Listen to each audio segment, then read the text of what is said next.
Hola artistas, hoy os traigo un vídeo para hablaros de lo que es el feedback y para ver la diferencia entre calificar y evaluar. Bueno, vamos al lío, voy a preparar una pequeña presentación. Lo primero por donde vamos a empezar es haciendo la diferencia entre lo que significa calificar y lo que significa evaluar. Bueno, como todos sabéis, calificar es añadir un número, una nota numérica a un ejercicio, a una tarea o a un proyecto. Esa es la calificación, lo que aparecen en los boletines. Pero sin embargo, la evaluación es un proceso que es mucho más amplio, mucho más rico y que contempla muchas más cosas, no solamente el número que ponemos al final en Séneca. Pero antes de hablar de calificación y de evaluación, me gustaría hablar del tipo de enseñanza, de cómo lo hacemos nosotros, de qué enseñamos y de cómo lo hacemos dentro del aula. Bueno, vamos a empezar por la taxonomía de Bloom. Imagino que la conocéis todos, ¿vale? Bloom establecía que había una serie de habilidades de orden inferior y otra serie de habilidades de orden superior. Las habilidades de orden inferior eran las más sencillas de hacer, por ejemplo, en este caso, la número uno, recordar o entender o incluso aplicar eso que habíamos aprendido, que habíamos recordado y que habíamos entendido, lo podíamos aplicar para determinadas cosas. En el orden superior, sin embargo, estaban tareas mucho más complejas que requerían más habilidades por parte del alumnado, que eran el análisis, la evaluación, no solamente de su trabajo, sino del trabajo de sus propios compañeros o incluso del trabajo que estábamos haciendo nosotros como docentes dentro del aula. Esa evaluación y la creación, ¿vale? Nosotros como docentes tenemos que pretender que el alumnado no solamente desarrolle las habilidades de orden inferior, que son más sencillas, recordar, entender y aplicar, sino que nuestra labor debe de centrarse en desarrollar en el alumnado habilidades de orden superior, es decir, analizar, evaluar y crear, sobre todo crear. ¿Y esto cómo se consigue? Pues fundamentalmente con metodologías activas. Metodologías activas hay muchas, yo os traigo las cinco fundamentales que forman la pirámide en la que yo me muevo con mi alumnado. ¿Vale? En la base de la pirámide habitualmente está el ABP, el aprendizaje basado en proyectos, pero también entendido como aprendizaje basado en retos o aprendizaje basado en problemas. Consiste en introducir al alumnado en un problema, en un reto o en un proyecto, establecer un camino de aprendizaje y resolverlo mediante un proyecto final, un producto final, ¿vale? Ese producto final puede ser la solución del problema, la solución al reto propuesto o un producto de creación propia del alumnado que englobe todo el aprendizaje recibido a lo largo de ese proyecto. En segundo lugar está el aprendizaje cooperativo. El aprendizaje cooperativo, como sabéis, y a mí me sirve para poder gestionar el trabajo en grupo dentro del aula. Se establecen determinados roles, el capitán, el secretario, la persona responsable de los materiales multimedia, de encontrar fotos, de encontrar vídeos, etc. Establecemos determinados roles, cada alumnado establece sus propias tareas dentro de su rol y la unión de todas esas tareas son las que llevan a la producción de un producto final, de un aprendizaje conjunto por grupo.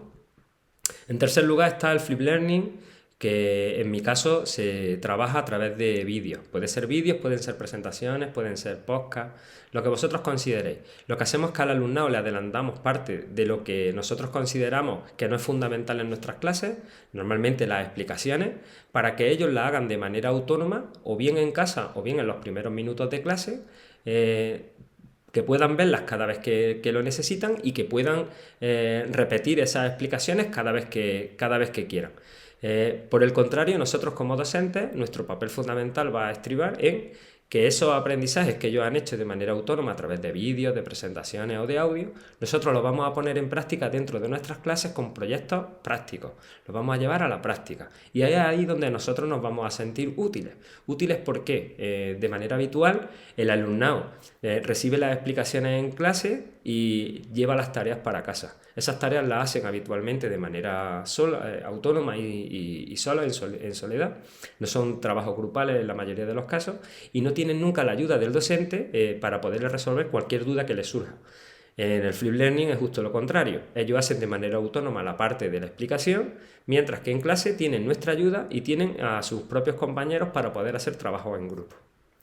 En cuarto lugar tenemos la gamificación, que como sabéis va desde la ABJ, desde el aprendizaje basado en juegos, juegos que pueden ser adaptados o juegos populares, hasta la experiencia inmersiva en el juego. Por ejemplo, los skate room o los breakout educativos, que nos van a servir para que el alumnado aprenda jugando.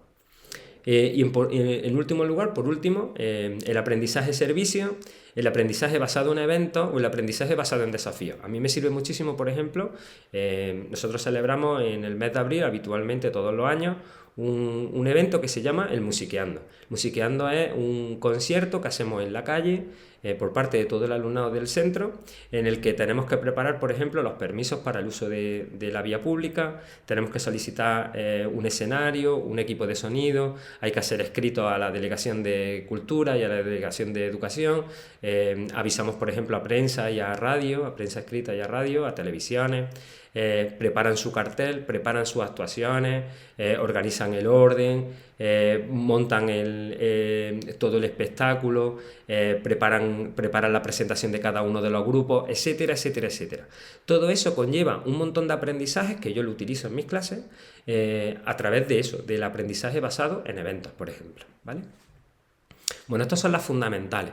Si nosotros pensamos que el alumnado tiene que aprender cosas distintas, y en este caso estamos pensando en competencias, no podemos seguir haciendo las mismas cosas de siempre. No nos vale con leer la página 4 y hacer la actividad 3, 4 y 5 del libro. Eso podría serlo, entre comillas, casi cualquiera. El desarrollar proyectos, el que el alumnado sea autónomo, el que vaya desarrollando habilidades y competencias propias de su currículum, pero también para su vida, de su futuro profesional, eso sí es una encomienda exclusivamente nuestra. Y somos nosotros los que estamos preparados para llevarlo a cabo. Bueno, visto esta introducción con la taxonomía de Bloom y con las distintas metodologías activas, vamos a pasar a la parte del feedback. El feedback sabemos que es una retroalimentación, son comentarios que los docentes hacemos habitualmente en clase o fuera de ella a nuestro alumnado y nos van a servir para muchas cosas. Fundamentalmente, ¿para qué sirve esa retroalimentación, esos comentarios que le hacemos a nuestro alumnado?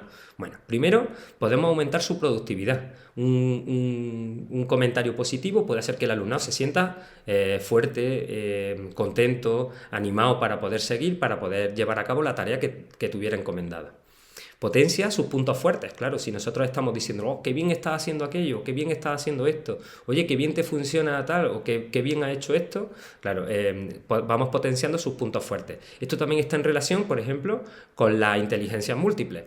En el desarrollo individual e individualizado de las potencialidades, de las habilidades individuales que cada uno de nuestros alumnos y de nuestras alumnas ponen al servicio de toda la clase y del aprendizaje de todos dentro del aula.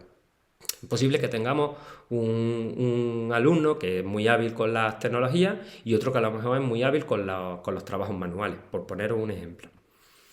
Por otro lado, mejora el proceso de toma de decisiones, está claro. Cuando ellos tienen una retroalimentación, un punto de vista distinto, eso hace que las tomas de decisiones que tomen a partir de ese momento sea más enriquecida, tenga más puntos de vista. Pueden crecer personalmente y profesionalmente. Cuando nosotros a un alumno le estamos diciendo lo bueno que es con una determinada tarea, lo bien que le ha salido un determinado ejercicio o una determinada habilidad, cómo la va desarrollando, eso hace que crezcan no solamente educativamente, profesionalmente en este caso, sino también personalmente, que vayan cogiendo confianza. Va a aumentar significativamente su motivación, como podéis comprender. Genera una relación de confianza y no de control entre el docente y el alumno. Cuando el alumno no está pendiente solamente de la nota, del número que va a recibir al final del trimestre, sino que está pendiente o está receptivo a que nosotros le hagamos comentarios desde la sinceridad, desde la tranquilidad, eso hace que se establezca una relación entre alumnos y alumnas y docentes que va más allá del control que nosotros podemos establecer dentro del aula. Damos visibilidad al estudiante, está claro, cuando nosotros ponemos en valor lo bueno o lo bien que hace determinadas tareas o determinadas cosas, hacemos que ese estudiante se visibilice. Lo hacemos sentirse una parte importante del todo. Si trabajamos por equipos, es fundamental que a cada uno le demos un trabajo que sea capaz de hacer, que tenga ilusión por hacerlo, que se responsabilice de hacerlo y que lo ponga al servicio de todo el equipo y por ende de toda la clase, del centro, del aprendizaje de servicio que estemos haciendo o de la sociedad en general. Para todo esto es importante el feedback. Todo esto nos ayuda. Y por último, favorece la transparencia. Nosotros no tenemos nada que ocultar. Ellos nos van entregando tareas, nos van entregando trabajo y nosotros les vamos haciendo comentarios positivos, negativos, en el sentido que necesitemos, pero eso hace que se favorezca la transparencia. No hay nada que esconder. No es que yo te ponga un 7 y me tienes que preguntar por qué te lo he puesto porque no lo entiendes, sino porque en todo el proceso hemos ido dejando esos pequeños comentarios a todo ese trabajo que se ha ido haciendo. Bueno, antes de continuar quería comentaros una de las técnicas más utilizadas y una de las recomendaciones más utilizadas no solamente en educación, sino fundamentalmente en el marketing y en la empresa, y es la técnica del sándwich. Es una cosa muy sencilla para que se entienda y además muy gráfica. Se dice que cuando nosotros vamos a hacer un comentario de retroalimentación, un feedback, ese puede ser tanto positivo como negativo. Aconsejan los expertos en los estudios que hay hechos que no se empiece por lo negativo, sino que como en un sándwich comencemos por algo positivo, normalmente describiendo el problema, luego pasemos a hacer la crítica, normalmente constructiva, de lo que el alumnado tenga que modificar, de lo que tenga que cambiar, sea lo que sea, y por último terminamos reforzando aquello que puede llegar a conseguir, porque nosotros confiamos en él, porque tenemos confianza en el trabajo que está realizando, porque le ha dedicado mucho tiempo y ese tiempo para él es importante, aunque los pasos que haya dado hasta ese momento no hayan sido suficientes. Esa es la técnica del sándwich. También está en relación con los tiempos. No podemos empezar el día dando algo negativo. Habitualmente se aconseja que la crítica se reciba al final del día, por una sencilla razón. Primero, para no desmotivar al alumnado durante toda la jornada, y en segundo lugar, porque si lo hacemos al final de la jornada de docencia, imaginaros a las 3 de la tarde, a las 2 de la tarde, incluso por la tarde, conseguimos que el alumnado tenga un tiempo de reflexión justo antes de volver a clase con nosotros, ¿vale? Esa es la técnica del sándwich. Bueno, y para terminar os quería dar algunos consejos muy sencillos, muy básicos que podéis tener en cuenta y que luego vamos a poder aplicar en Classroom. Bueno, algunos de esos consejos para utilizar un feedback efectivo son: el primero, por ejemplo, identificar qué comportamiento es el que nos gustaría reforzar y la situación en la que se ha producido. ¿Por qué? Porque puede ser copiada por otros compañeros, porque podemos ponerla en valor para todo el grupo y porque ese alumno o esa alumna, si nosotros le reforzamos ese comportamiento y esa situación en la que se había producido, pensamos que ese alumno va a crecer, va a estar más motivado y va a trabajar con más garantía de conseguir un aprendizaje más significativo para él y para el resto de la clase. Eso en un primer lugar, hay que identificarla. Una vez que la tenemos identificada, en nuestro comentario deberíamos de describírsela, hay que hacérsela saber. Tenemos que describirle qué situación es la que nos ha molado, cuál es la situación que a nosotros realmente nos ha importado. Y puede ser una situación de una envergadura enorme o simplemente un pequeño pasito de alguien que hasta ahora no había conseguido nada o había conseguido muy poco, ¿vale? Tenemos que ser conscientes de eso, que cada alumno y de cada alumna tiene un nivel de aprendizaje distinto, tiene un estilo de aprendizaje distinto y sus pasos son más o menos grandes en determinados momentos. No todo el mundo, por ejemplo, empieza a andar al mismo tiempo. Hay niños que empiezan a andar con 6 meses y otros que tardan 1 año y medio. Pues exactamente igual pasa con nosotros. En tercer lugar, manifestar las consecuencias positivas y el impacto que puede llegar a producir dentro de clase, dentro de su propia vida, dentro de su futuro profesional, a ese alumno de esa situación que acabamos de describirle. ¿Qué consecuencias positivas y qué impacto puede tener eso? Oye, sigue así porque si sigue así vas a conseguir, independientemente de que su pasito haya sido muy pequeño y no sea suficiente para alcanzar el logro que nosotros habíamos pensado, ¿vale? ¿Qué consecuencias positivas y qué impacto puede tener? Por otro lado, hay que ser sinceros, no podemos quedarnos nada para nosotros. El alumnado no solamente agradece las cosas buenas que les contemos, sino cualquier cosa que lo haga mejorar.